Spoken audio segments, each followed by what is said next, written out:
7월 19일 주일 예배를 시작하도록 하겠습니다. 여호와는 나의 목자시니 내게 부족함이 없으리로다. 그가 나를 푸른 풀밭에 누이시며 쉴 만한 물가로 인도하시는도다. 내 영혼을 소생시키시고 자기 이름을 위하여 의의 길로 인도하시는도다. 내가 사망의 음침한 골짜기로 다닐지라도 해를 두려워하지 않을 것은 주께서 나와 함께 하심이라. 주의 지팡이와 막대기가 나를 안위하시나이다. 주께서 내 원수의 목전에서 내게 상을 차려주시고 기름을 내 머리에 부으셨으니 내 잔이 넘치나이다. 내 평생의 선하심과 인자하심이 반드시 나를 따르리니 내가 여호와의 집에 영원히 살리로다. 아멘. 저희들을 창세전에 택종하시고 여기까지 인도해 주신 주님 감사드립니다. 오늘 예배 가운데 임재하여 주시고 예배가 신령과 진정으로 드려지는 예배가 되게 하여 주시옵소서. 이 모든 말씀 거룩하신 예수님의 이름으로 기도드리옵나이다. 아멘. 찬송가 28장입니다.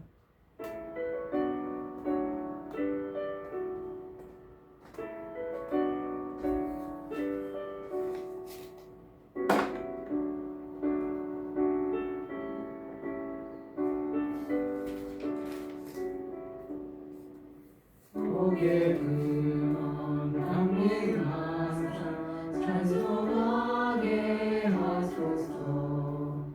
한량없이 자비하신 증량할 길 없도다. 천사들의 찬송하여 내게 따르시소서.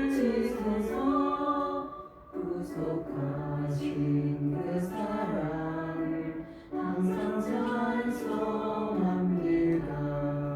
주의 글씨 도움받아 이때까지 왔으니 이와 같이 전국에도 이르기를 바라네. 하나님의 꿈을 떠나 죄에 빠진 우리를 예수 원하시려고 보혈을 흘려주셨네.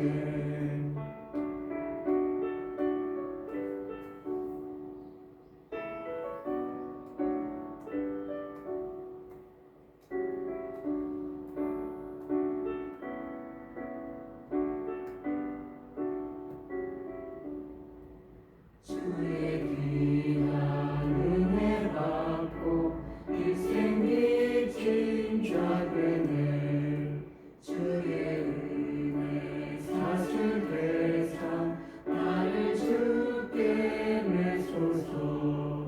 우리 마음은 연약하여 범죄하기 쉬우니 하나님이 받으시고 전국 이를 지소서. 아멘.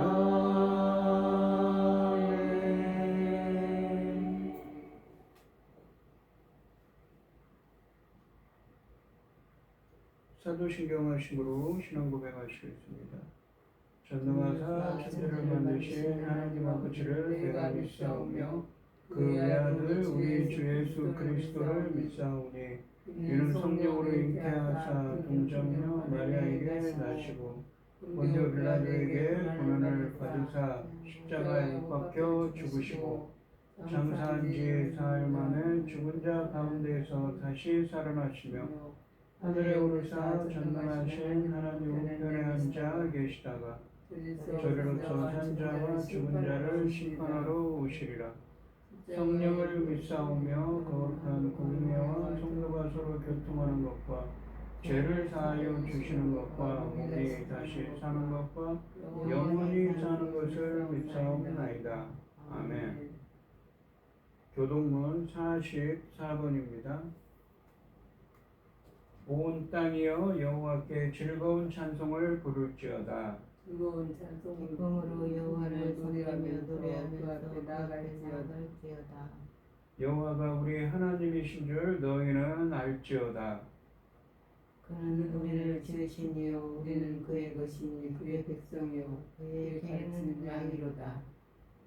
감사함으로 그의 문화에 들어가며 찬송함으로 그의 궁정에 들어가서 그에게 감사하며 그 이름을 송축할지어다. 여호와는 선하시니 그의 인자하심이 영원하고 그의 성실하심이 대대에 이르리로다. 아멘. 찬송가 321장입니다.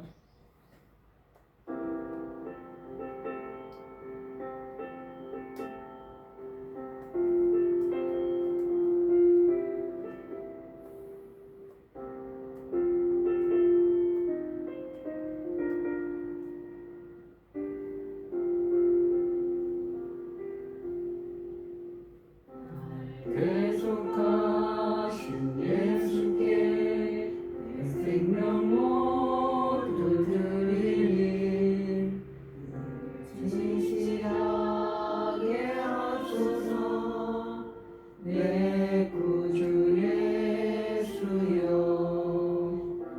구주 이에 살리라.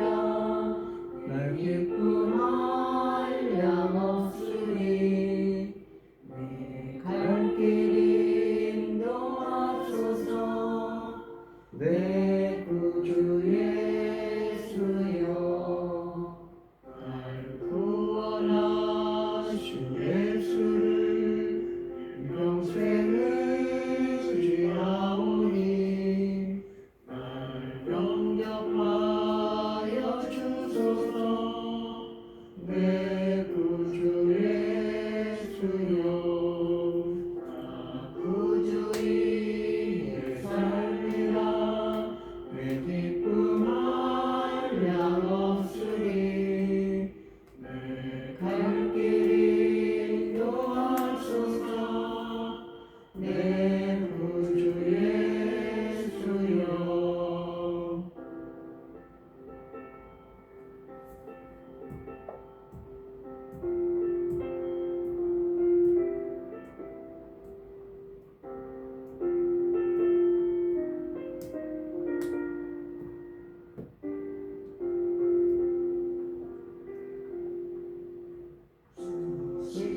십자가에 달리사 불륜하게 했으니 내 몸과 마음을 주위에 다스게 하소서. 구주 이에 살리라. 내 기쁨할 양 없으니 갈 길 인도하소서. 내 구주 예수여. 아멘.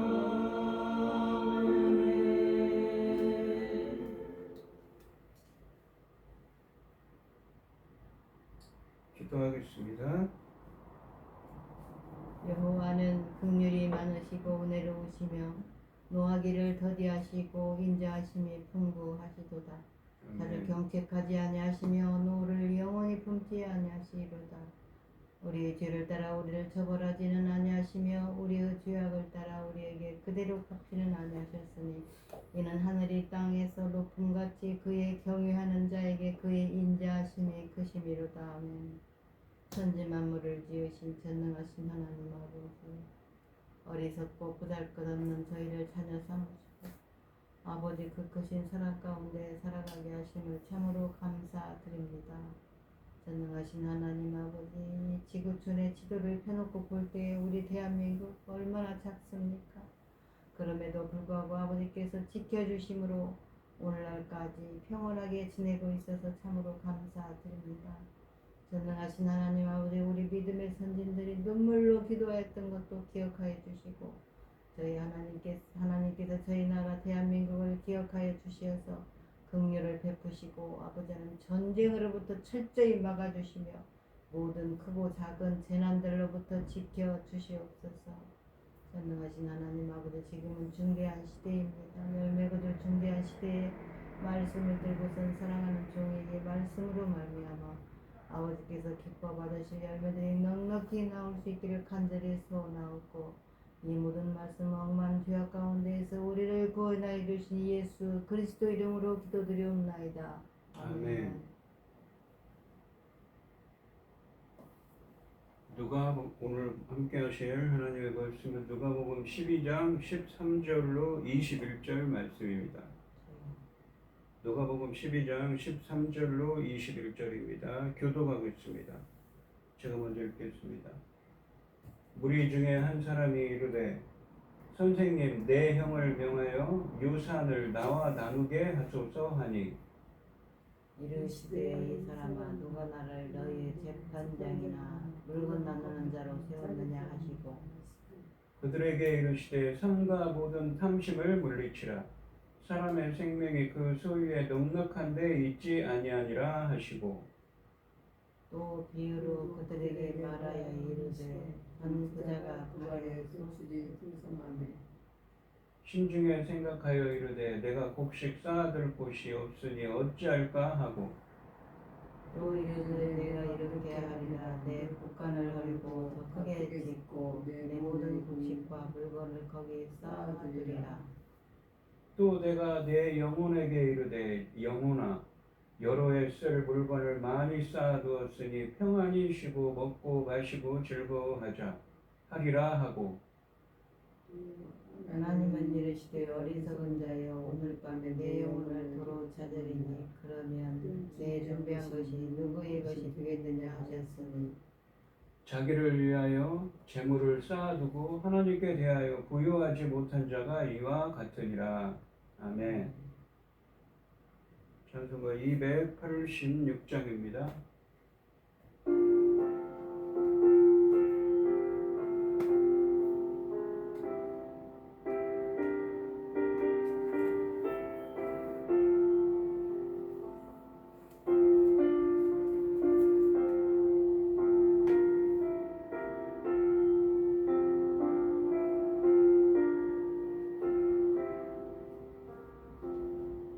주 예수님 내 맘에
오늘 본문 말씀의 제목은 하나님께 부요한 자입니다.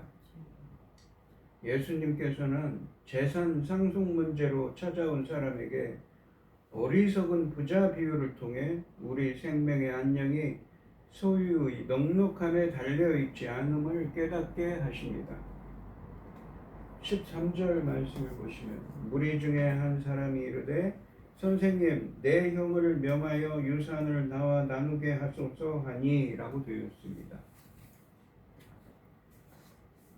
무리 중 한 사람이 예수님께 자신의 문제를 아뢰입니다. 그는 예수님을 선생님이라고 부릅니다. 예수님의 제자들은 예수님을 선생님이라고 부르지 않았습니다. 예수님의 제자들은 예수님을 주라고, 주님이라고 불렀습니다. 이 선생님이라는 칭호는 그 당시 사람들이 예수님을 존경하는 랍비로 여기고 있었다는 것을 알려주고 있습니다. 그는 예수님이 그의 유산에 대한 분쟁을 해결해 주시기를 원했습니다. 구약의 율법의 유산에 관한 규정들을 볼 때 만일 본문 속의 형이 이 같은 규정들을 따르지 않았다면 동생은 소송을 제기할 수가 있었습니다.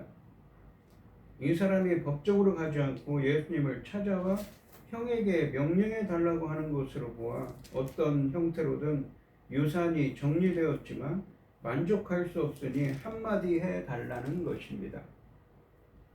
이와 같은 문제들은 랍비들에게 해결을 요청할 수 있었습니다. 이 사람은 분명히 형과의 유산 상속 문제에서 예수님이 자신의 입장을 옹호해 주시기를 바라고 있었습니다. 14절 말씀해 보시면 이르시되 이 사람아 누가 나를 너희의 재판장이나 물건 나누는 자로 세웠느냐 하시고 라고 되어 있습니다. 예수님은 자신은 재판장이나 물건을 나누어 주는 사람이 아니라며 거부하십니다. 여기서 이 사람아 라는 표현에는 책망의 의도가 담겨 있습니다. 왜냐하면 예수님에게 주어진 사명은 개인의 분쟁을 해결하는 것이 아니기 때문입니다. 이것은 그런 이슈들이, 그런 문제들이 중요하지 않다는 점이 아니라 그런 문제들이 예수님이 오신 목적이 아니라는 말씀입니다. 15절 말씀해 보시면 그들에게 이르시되 삼가 모든 탐심을 물리치라. 사람의 생명이 그 소유에 넉넉한 데 있지 아니하니라 하시고 라고 되어 있습니다. 여기 본문에 보시면 삼가라고 번역된 이 헬라어는 지키다 또는 주의하다의 의미입니다. 여기서는 주의하다의 의미입니다. 서로 더 많이 갖고자 하는 형제의 유산 분쟁에 재물에 대해 가르칠 기회를 제공했습니다. 예수님은 비유를 통해 말씀하시는데 이 비유는 재물에 관한 것이 아니라 재물을 대하는 자세에 관한 것입니다. 재물 자체는 사용하는 사람에 따라 좋을 수도 있고 나쁠 수도 있습니다. 모든 재물을 나쁘다고 하시는 것이 아니라 재물을 대하는 사람의 태도에 대해 가르치고 계십니다. 그러므로 예수님은 재물을 버리라고 하지 않으시고 탐심을 물리치라고 하십니다. 예수님이 소유에 지나친 관심을 경고하는 것은 단지 본문에 요청하는 사람에게만 국한된 것이 아니라 모든 사람들을 대상으로 하고 있습니다. 그래서 그들에게 라고 표현하고 계십니다. 여기서 삼가라고 번역된 헬라어는 무엇을 지키다, 무엇을 혹은 이 주의하다의 의미입니다. 이것은 탐심을 경계하라, 주의하라는 의미의 말씀입니다. 탐심이라는 것은 이 현실에 만족하지 못하고 더 많은 재물이나 소유를 갖고자 하는 과도한 욕망을 의미합니다. 이 탐심 혹은 탐욕이라고 번역된 이 히브리어나 헬라어가 들어간 이 성경 중에서 대표적인 것이 무엇이냐면 우리말 성경에는 나오지 않지만 창세기 3장 7절 말씀을 대표적입니다. 아담과 하와가 그 뱀의 유혹을 빠져서 너희들은 이 선악을 알게 하는 나무의 열매를 먹으면 하나님같이 될 거라는 말을 하지요. 그래서 그 열매를 보고는 탐욕이 생겼습니다. 바로 하나님처럼 될 거라는 탐욕이지요. 우상숭배로 취급되어서 이 탐욕이라는 것은 이 성경에서 탐심은 죄로 규정되며 우상 숭배로 취급되어서 하나님의 진노를 받는 것으로 자주 묘사되고 있습니다. 예수님은 중재자 되기를 거부하면서 그가 중재를 요청한 동기를 탐심으로 규정하고 계십니다. 예수님이 보기에 이 사람은 탐심에 근거해서 자신에게 유리한 중재를 요구하려고 왔습니다. 엄밀히 말해서 그가 요구하는 재산은 부모의 것입니다. 탐심은 더 가지기 위해 싸움을 촉발합니다. 이런 문제는 당시 랍비들이 맡아야 하는 일이었습니다. 탐심에 의한 이 형제의 분쟁을 중재하는 것은 그리스도의 일이 아닙니다. 예루살렘을 향해서 가고 있는 예수님은 치유와 가르침을 통해 하나님 나라의 복음을 전파해야 합니다. 그러나 이 사람은 영적인 눈을 뜨지 못해 예수님이 무엇을 위해 예루살렘을 향하고 있는지 알지 못하고 있었습니다. 그래서 이 세상적인 문제에 대해서 묻고 있는 것이지요. 그리고 예수님은 더 많은 재물에 대한 욕망을 버려야 하는 이유를 사람의 생명이 소유에 넉넉한 데 있지 않기 때문이라고 말씀하십니다. 그 사람은 그 생명을 구원하러 온 예수님을 탐심을 정당화하고 자기의 재산 문제를 해결하는 자로 생각하고 있었습니다. 예수님은 대답을 통해 사람들이 예수님에게 무엇을 요구해야 하는지, 예수님이 무엇을 해결하는 분인지 알리고 계십니다. 형제 간의 분쟁은 생명의 가치가 소유에 달려 있다는 생각에서 비롯되었습니다. 그래서 예수님은 전체 무리에게 돈에 관한 교훈을 가르치고 계십니다. 예수님은 물질로 생명을 만족시키는 시도를 하지 않도록 주의하라고 경고하시는 것입니다. 생명의 가치는 소유로 평가되지 않습니다. 지금 예수님의 초점은 제자들을 훈육하는 데 있으므로 예수님은 제자들이 세상 관점으로 재물에 대한 태도를 취하지 않도록 가르치고 계십니다. 만일 사람이 재물을 많이 쌓을수록 오래 살 수 있다면 더 많이 쌓으려 하는 것은 당연한 일입니다. 그러나 아무리 많은 부를 쌓는다 해도 죽음을 피할 수는 없는 것입니다. 오늘날의 빗대에 자면 재벌도 죽기는 마찬가지입니다. 사람의 참된 관심과 진정한 목표와 목적, 즉 하나님께서 인간을 지으시고 그에게 호흡을 주신 목적은 이 땅에서 재산을 모으기 위해 주어진 것이 아니라 하나님을 영원하게 하며 하나님이 기뻐하시는 삶을 살아가야 하는 존재로 지으신 것입니다. 그렇게 해야만 내세에는 천국에서 주님과 영원히 함께할 수 있는 것입니다. 그러므로 모든 인간의 영혼은 육신적인 문제나 물질보다도 더욱 소중한 것이고 육신의 안일함보다도 영혼 구원이 더욱 시급한 것입니다. 우리는 영혼이 구원받지 못한 육신적인 부유함은 아무 소용이 없음을 알아야 합니다. 그러므로 우리의 관심도 예수님의 관심처럼 영생을 얻고 영혼 구원에 최선을 다해야 하는 것입니다. 예수님은 탐심으로 생긴 분쟁을 해결하러 오신 분이 아니라 탐심으로 물든 우리에게 참 생명을 주러 오신 분입니다. 따라서 상속 문제로 예수님을 찾아온 사람에게 필요한 것은 영생을 주시기에 오신 예수님에 대해 바르게 인식하는 것입니다.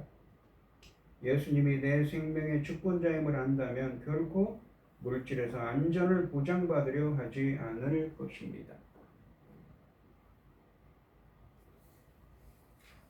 이러한 사실을 깨달아 탐심을 버리고 하나님 나라의 의와 의에 대한 열심을 추구하는 사람은 복이 있습니다.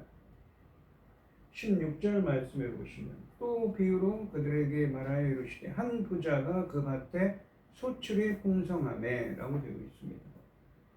예수님은 탐심에 사로잡힌 사람에 대한 비유를 들려주십니다. 이 사람은 부자이며 농부입니다. 그런데 이미 남들보다 훨씬 더 풍요롭게 살고 있습니다. 이 사람은 추수철에 큰 수확을 거두었습니다. 가진 것이 많은 사람이 풍성한 소출을 거두었으니 참으로 많이 가진 사람입니다. 17절 말씀해 보시면 심중에 생각하여 이르되 내가 곡식 쌓아둘 곳이 없으니 어찌할까 하고 라고 되어 있습니다. 대풍년이라는 해물이 깃든 이 부자는 수확한 곡식이 너무 많아서 그것을 저장할 공간이 부족했습니다. 그는 즐거운 고민에 빠져 있습니다. 18절 말씀해 보시면 또 이르되 내가 이렇게 하리라 내 곡간을 헐고 더 크게 짓고 내 모든 곡식과 물건을 거기 쌓아두리라 라고 말합니다. 이 부자는 자기 문제를 해결하고자 합니다. 그는 그 마련된 곡간에는 모든 곡식을 저장할 만큼 충분한 공간이 없었습니다. 그래서 그는 그 곡간을 많이 넓히고자 하는 계획을 세웁니다. 그는 이전의 곡간을 헐고 큰 새로운 곡간을 다시 지으려고 합니다. 19절 말씀해 보시면 또 내가 내 영혼에게 이르되 영혼아 여러 해 쓸 물건을 많이 쌓아두었으니 평안히 쉬고 먹고 마시고 즐거워하자 하리라 하되 라고 되어 있습니다. 이 어리석은 부자는 큰 곡간을 지어 모든 곡식과 물건을 들여놓은 후에 여러 해 쓸 물건을 많이 쌓아두었으니 평안히 쉬고 먹고 마시고 즐거워하자라며 스스로 기뻐하고 있습니다. 한글 성경은 이 부자의 말을 기록하는 17절부터 19절까지 말씀을 번역하면서 1인칭 표현인 나의 라는 표현을 최소 6차례 사용하고 있습니다. 이 사람은 철저하게 자기 중심적인 사람일 뿐 아니라 재물에 사로잡힌 사람입니다. 그는 자기 자신의 안락한 생활에만 관심을 기울입니다. 그와 같은 자세는 이 15절 말씀에 나오는 탐심에서 비롯된 것입니다. 평안히 쉬고 먹고 마시고 즐거워하자는 그의 이 목표는 단순히 방탕한 삶에 대한 그의 욕망을 드러내고 있습니다. 20절 말씀해 보시면 하나님은 이르시되 어리석은 자여 오늘 밤에 내 영혼을 도로 찾으리니 그러면 내 준비한 것이 누구의 것이 되겠느냐 하셨으니 라고 되어 있습니다. 오늘 밤에 내 영혼을 도로 찾으리니 라는 말씀은 무엇입니까? 하나님이 생명을 주셨는데 그 생명을 다시 거둔다는 것이죠. 그가 죽게 된다는 것이죠. 네가 죽으면 그 소유가 다 누구의 것이 되겠느냐라고 반문하십니다. 이 부자는 자신이 쌓아놓은 부로 인해 행복하고 풍요로운 삶을 계속 누릴 수 있다고 생각했지만 예수님은 이 부자를 어리석은 자라고 하시면서 아니라고 하십니다. 하나님은 그를 어리석은 자라고 부르시며 그의 영혼을 요구하고 계십니다. 어리석은이라는 이 표현은 성경에서 어리석다라는 이 표현은 지능이 떨어진다, 지적 능력이 떨어진다라는 의미가 아닙니다. 단순히 지능이 떨어지는 사람을 의미하는 것이 아니라 하나님은 없다고 생각하기 때문에 자기 마음대로 악을 행하는 사람을 의미하는 말입니다. 그래서 성경에서 어리석은 자는 자신이 멸망한다는 것을 깨닫지 못하는 사람입니다. 하나님이 그날 밤에 그의 영혼을 도로 찾으실 것이라고 말씀하십니다. 인간은 때가 되면 다시 흙으로 돌아가야 합니다. 그리고 헬라어 본문에서는 그들이 너에게서 내 영혼을 요구할 것이다 라고 되어 있습니다. 그들이라고 되어 있습니다. 즉 성삼위 하나님을 표현하는 것이죠. 하나님은 자기의 절대 주권으로 그의 목숨을 거두어 가십니다. 곧 이 땅에서의 그의 목숨은 이제 다했습니다. 그리고 그러면 내 준비한 것이 누구의 것이 되겠느냐라고 반문하십니다. 죽은 다음에 너는 내 소유를 가지지 못한다고 말씀하십니다. 우리의 생과 사는 인간의 생사화복은 하나님이 결정하십니다. 부자가 죽으면 그가 쌓아둔 재물은 누구의 것이 될까요? 가족들과 친족들이 되겠지만 그는 죽었기 때문에 자신이 쌓아둔 것을 누리지 못하게 됩니다. 가져갈 수도 없습니다. 예수님은 이 누가복음 12장 4절로 5절 말씀에서 육신을 멸하는 자를 두려워하지 말고 영혼을 멸하는 이를 두려워라고 하셨는데 이런 상황을 두고 하시는 말씀입니다. 영혼을 멸한다는 표현이 무엇입니까? 바로 이 생명을 우리의 육신은 죽을 수 있죠. 하지만 이 우리의 인간의 영혼을 주신 분은 하나님입니다. 21절 말씀해 보시면 자기를 위하여 재물을 쌓아두고 하나님께 대하여 부유하지 못한 자가 이와 같으니라 라고 말씀하십니다. 오직 자기 자신만을 위해 재물을 쌓아두고 하나님께 대하여 부유하지 못한 모든 사람들이 그들의 운명은 20절 말씀에서 언급된 부자의 운명과 똑같을 것이라고 말씀하십니다. 여기서 부유하다로 번역된 헬라어는 부유하게 되다의 의미입니다. 어리석은 부자는 자기를 위해 재물을 쌓는 일에는 모든 시간을 소비하지만 하나님께 대하여 부유하게 되는 일에는 태만하다고 말씀하십니다. 하나님께 부유하다는 것은 누가복음 16장 19절로 31절과 누가복음 21장 1절로 4절 말씀에 의하면 자신의 부유함을 이웃들과 나누고 하나님 나라를 위해 사용하는 것을 의미한다고 합니다. 또한 바울은 디모데전서 6장 17절로 19절 말씀에서 디모데에게 이 부자 교인들을 이렇게 가르치라고 권면했습니다. 디모데전서 6장 17절로 19절 말씀해 보시면 네가 이 세대에서 구한 자들을 명하여 마음을 높이지 말고 정함이 없는 재물에 소망을 두지 말고 오직 우리에게 모든 것을 후히 주사 누리게 하시는 하나님께 두며 선을 행하고 선한 사업을 많이 하고 나누어 주기를 좋아하며 너그러운 자가 되게 하라. 이것이 장래에 자기를 위하여 좋은 터를 쌓아 참된 생명을 취하는 것이니라 라고 말씀하십니다. 이 돈 있다고 교만하지 말라. 정함이 없는 재물에 소망을 두지 말라. 오히려 선한 일을 하라. 이것이 주님의 가르침입니다. 사람이 살아가는데 돈은 필요합니다. 그러나 탐심이 문제가 됩니다. 탐심을 버리고 생활에 필요한 만큼의 검소한 생활을 하며 이웃을 구제하고 하나님을 신뢰하며 살아가라는 말씀입니다. 20절 말씀해 보시면 오직 너희를 위하여 보물을 하늘에 쌓아두라. 이 마태복음 6장 20절에 보시면 거기는 좀이나 동룩이 해하지 못하며 도적이 구멍을 뚫지도 못하고 도둑질도 못하느니라. 또한 마태복음 6장 33절에 보시면 너희는 먼저 그의 나라와 그의 의를 구하라. 그리하면 이 모든 것을 너희에게 더하시리라 라고 말씀하셨습니다. 주님은 이 비유를 통해 우리로 하여금 지금 선택하도록 하십니다.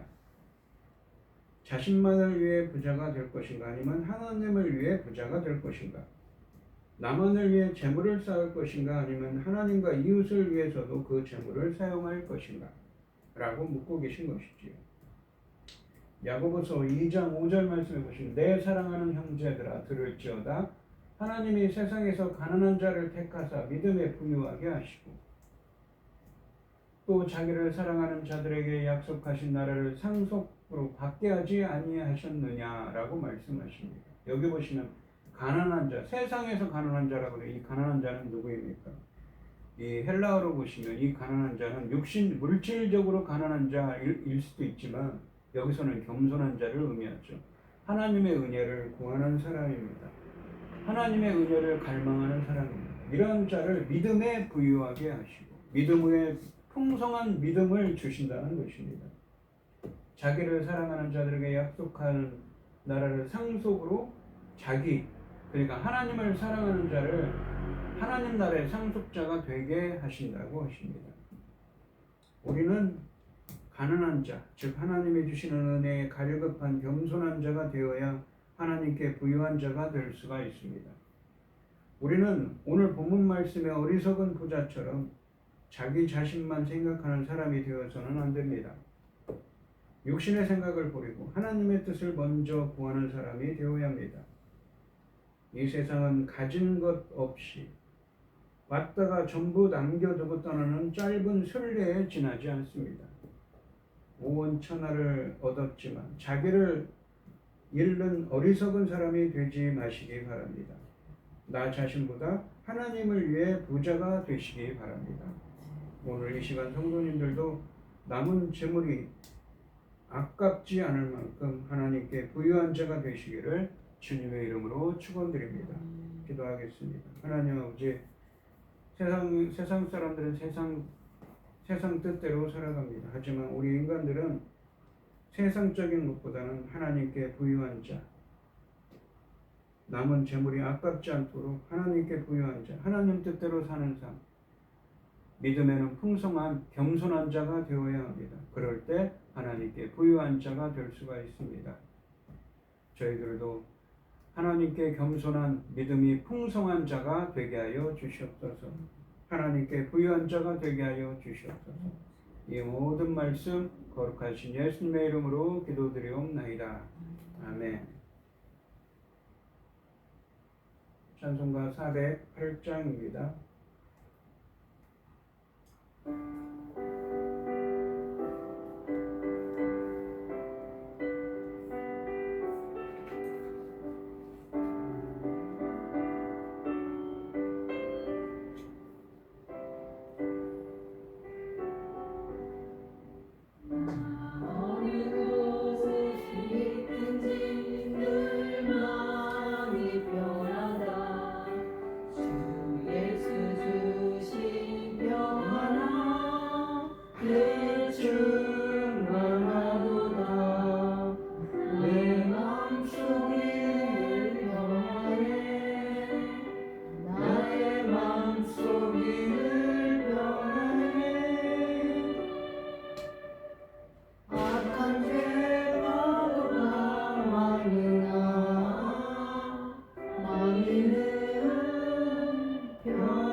대신 주의 사랑을 평안치 못하네.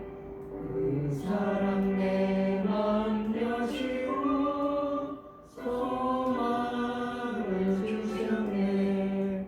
나의 맘속에는 평안해. 나의 맘속에는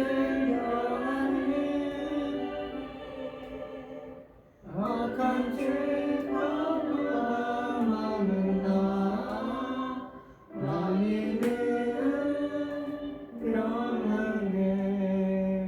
주 예수 온갖 고난을 왜 몽소당했나. 주 함께 고난 받으며 연류가 높겠네. 내 맘속에는 평안해. 나의 맘속에는 평안해. 악한 죄파도가 많으나 나에는 평안해. 기도하겠습니다. 참 감사하신 하나님 감사합니다. 오늘도 거룩한 주를 이렇게 불러 모아주시고 예배드리게 하여 주시오니 감사드립니다. 오늘 이 시간 주님의 은혜에 감사드리며 김혜순 권사님, 최병영 집사님, 고연희 집사님 주님께 귀한 예물을 드립니다. 이 드려지는 손길마다 기억하시고 오늘 본문에 있는 말씀처럼 하나님께 부유한 자가 되게 하여 주시옵소서. 오늘 이 시간 하나님의 은혜에 감사드리며 귀한 예물을 드립니다. 드려지는 손길마다 주님께서 기억하시고 이 간과 기도에 귀 기울여 주시고 응답하여 주셔서 하나님의 기뻐하시는 뜻을 행할 수 있도록 인도하여 주시옵소서. 기뻐받아 흠양하여 주실 줄 믿사오며 이 모든 말씀 거룩하신 예수님의 이름으로 기도드리옵나이다. 아멘. 축도하심으로 오늘 예배를 마치겠습니다. 이제는 주 예수 그리스도의 은혜와 아버지 하나님의 극진하신 사랑과 성령의 교통하심이 성도들 머리 위에 이제로부터 영원히 함께 있을지어다. 아멘.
예.